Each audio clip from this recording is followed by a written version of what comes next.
40 के बाद की जिंदगी। कार्ल जुंग के दर्शन और मनोविज्ञान का एक अन्वेषण। असली जिंदगी तो 40 के बाद ही शुरू होती है। यह कहावत कई लोगों के लिए एक प्रेरणा का स्रोत है। कार्ल जुंग, एक प्रसिद्ध मनोवैज्ञानिक, ने भी इस बात पर जोर दिया कि मध्य जीवन एक ऐसा समय होता है जब व्यक्ति अपने भीतर गहराई से उतरता है और नए आयामों को खोजता है। इस वीडियो में हम कार्ल जुंग के दर्शन और मनोविज्ञान के संदर्भ में 40 के बाद की जिंदगी के महत्व को समझेंगे और देखेंगे कि कैसे यह जीवन के रहस्यों को उजागर करने का एक अवसर बन सकता है। कार्ल जुंग का मध्य जीवन पर दृष्टिकोण। कार्ल जुंग के अनुसार मध्य जीवन एक संकट का समय होता है जब व्यक्ति अपनी पहचान और जीवन के उद्देश्य को लेकर सवाल उठाने लगता है। यह एक ऐसा समय होता है जब व्यक्ति अपने युवा अवस्था के सपनों और लक्ष्यों को पूरा करने के बाद खुद को एक नए मुकाम पर पाता है। इस संकट का सामना करने के लिए व्यक्ति को अपने अचेतन मन की गहराई में उतरना होता है और अपने भीतर छिपे हुए अर्थों को खोजना होता है। 40 के बाद की जिंदगी के लाभ। स्वयं को जानना। मध्य जीवन में व्यक्ति अपने बारे में अधिक जानता है। वह अपनी ताकतों और कमजोरियों को समझता है और अपने जीवन के मूल्यों को स्पष्ट करता है। नए रास्ते खुलना। मध्य जीवन में व्यक्ति नए रास्ते खोलने के लिए तैयार होता है। वह नए कौशल सीखता है, नए लोगों से मिलता है और नए अनुभव प्राप्त करता है। जीवन का आनंद लेना। मध्य जीवन में व्यक्ति जीवन के छोटे छोटे आनंदों को लेना सीख जाता है। वह पल पल को जीता है और जीवन के हर पल का आनंद लेता है। सामाजिक योगदान। मध्य जीवन में व्यक्ति समाज के लिए कुछ करने की इच्छा रखता है। वह अपने अनुभव और ज्ञान का उपयोग दूसरों की मदद करने के लिए करता है। मनोविज्ञान के अनुसार मध्य जीवन। मनोविज्ञान के अनुसार मध्य जीवन में व्यक्ति कई तरह के बदलावों से गुजरता है। शारीरिक बदलावों के साथ साथ व्यक्ति भावनात्मक और मानसिक रूप से भी बदलता है। यह एक ऐसा समय होता है जब व्यक्ति अपने माता पिता की भूमिका निभाने के साथ साथ अपने बच्चों के बड़े होने का भी सामना करता है। जीवन के रहस्य उजागर करना।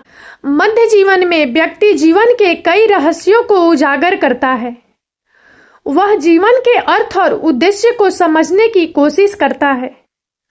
वह अपने अस्तित्व के बारे में सोचता है और यह समझने की कोशिश करता है कि वह इस दुनिया में क्यों है।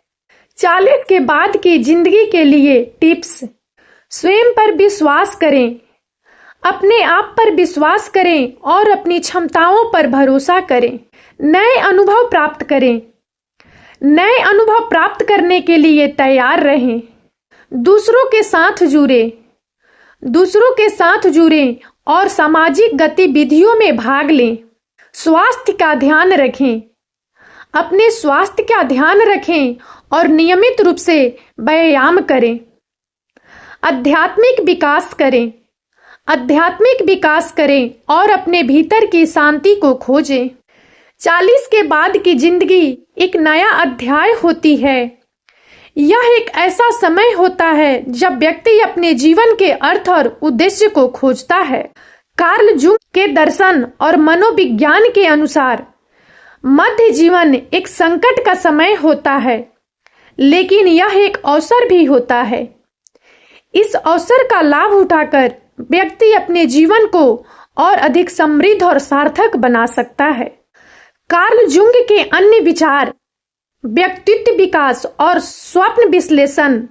कार्ल गुस्ताव जुंग 20वीं सदी के सबसे प्रभावशाली मनोवैज्ञानिकों में से एक थे।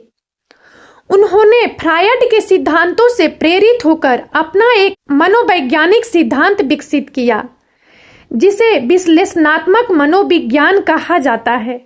जुंग ने व्यक्तित्व विकास, स्वप्न विश्लेषण और समष्टिगत अचेतन जैसे कई महत्वपूर्ण अवधारणाओं को जन्म दिया।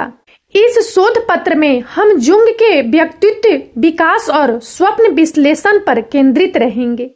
व्यक्तित्व विकास में जुंग का योगदान। जुंग के अनुसार व्यक्तित्व विकास एक जीवन भर चलने वाली प्रक्रिया है जिसे उन्होंने व्यक्तित्वीकरण कहा। व्यक्तित्वीकरण का अर्थ है अपने स्वयं के अचेतन और चेतन तत्वों से एकीकृत होकर एक पूर्ण व्यक्ति बनना। जुंग ने व्यक्तित्व के विभिन्न पहलुओं को समझने के लिए कई अवधारणाओं का उपयोग किया, जैसे कि आर्कीटाइप। ये मानसिक प्रतिमान हैं जो सभी मानवों में मौजूद होते हैं। ये आर्कीटाइप हमारे व्यवहार, भावनाओं और विचारों को प्रभावित करते हैं। कुछ प्रमुख आर्कीटाइप हैं छाया, एनिमा, एनिमस और स्वयं। समष्टिगत अचेतन। यह मानव मन का वह हिस्सा है जिसमें सामूहिक अनुभव और स्मृतियां संग्रहित होती है। जुंग ने व्यक्तित्व विकास को 2 चरणों में विभाजित किया है। युवा अवस्था। इस चरण में व्यक्ति बाहरी दुनिया के साथ जुड़ने और अपनी पहचान बनाने का प्रयास करता है। मध्य वय। इस चरण में व्यक्ति अपने आंतरिक दुनिया की ओर मुड़ता है और अपने अचेतन को समझने का प्रयास करता है। स्वप्न विश्लेषण में जुंग का योगदान।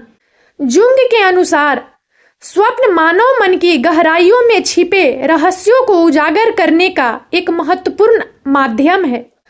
स्वप्न विश्लेषण के माध्यम से हम अपने अचेतन मन को समझ सकते हैं और अपने व्यक्तित्व विकास में सहायता प्राप्त कर सकते हैं। जुंग ने स्वप्न विश्लेषण को एक कला के रूप में देखा और इसे समझने के लिए कई तकनीकों का विकास किया।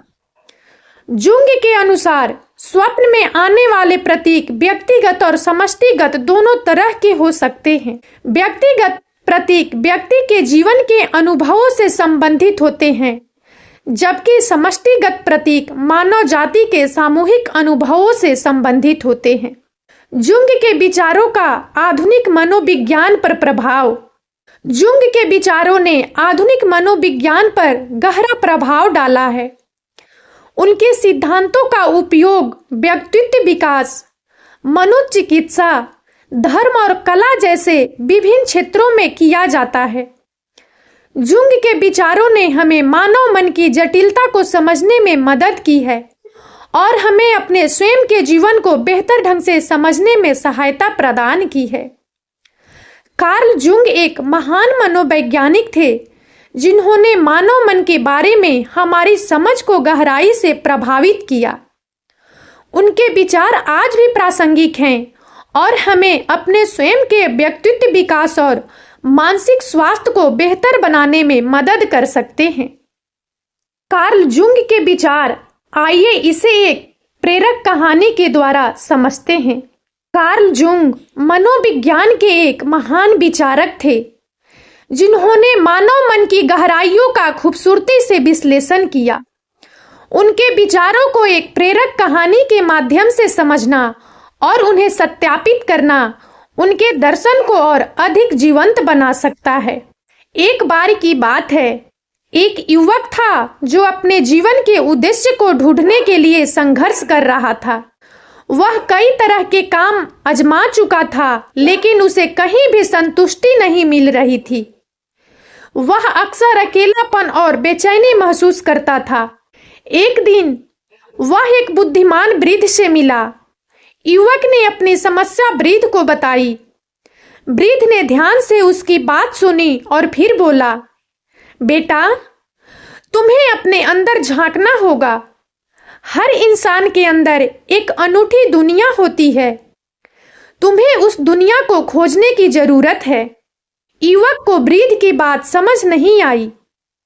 वृद्ध ने आगे कहा, तुम्हारे अंदर एक छाया है, एक हीरो है और एक व्यक्तिगत देवता है। इन तीनों को समझना और संतुलित करना ही तुम्हारे जीवन का उद्देश्य है। युवक इस बात से हैरान था। उसने वृद्ध से पूछा, छाया, हीरो और व्यक्तिगत देवता क्या होते हैं? वृद्ध ने समझाया, छाया तुम्हारे अंदर वह हिस्सा है जिसे तुम छिपाते हो, वह हिस्सा जो तुम्हें पसंद नहीं है।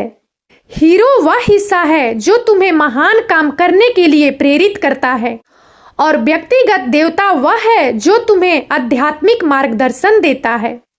युवक ने वृद्ध की बातों को ध्यान से सुना और अपने अंदर झांकना शुरू किया। उसने पाया कि वृद्ध ने जो कहा था वह बिल्कुल सच था। उसने अपनी छाया को स्वीकार किया, अपने हीरो को खोजा और अपने व्यक्तिगत देवता से जुड़ने की कोशिश की। धीरे धीरे युवक ने खुद को बेहतर समझना शुरू किया। उसे अपने जीवन का उद्देश्य मिल गया।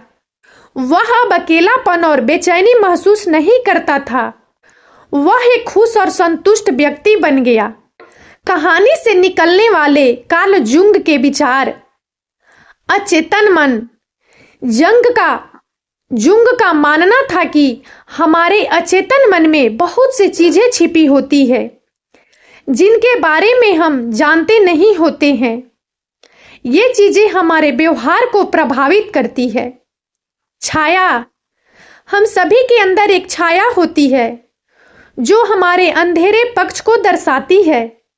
इस छाया को स्वीकार करना बहुत जरूरी है। हीरो। हमारे अंदर एक हीरो भी होता है जो हमें महान काम करने के लिए प्रेरित करता है। व्यक्तिगत देवता। हमारे अंदर एक व्यक्तिगत देवता भी होता है जो हमें आध्यात्मिक मार्गदर्शन देता है। स्वयं की खोज। हमें अपने अंदर झांककर खुद को समझने की कोशिश करनी चाहिए।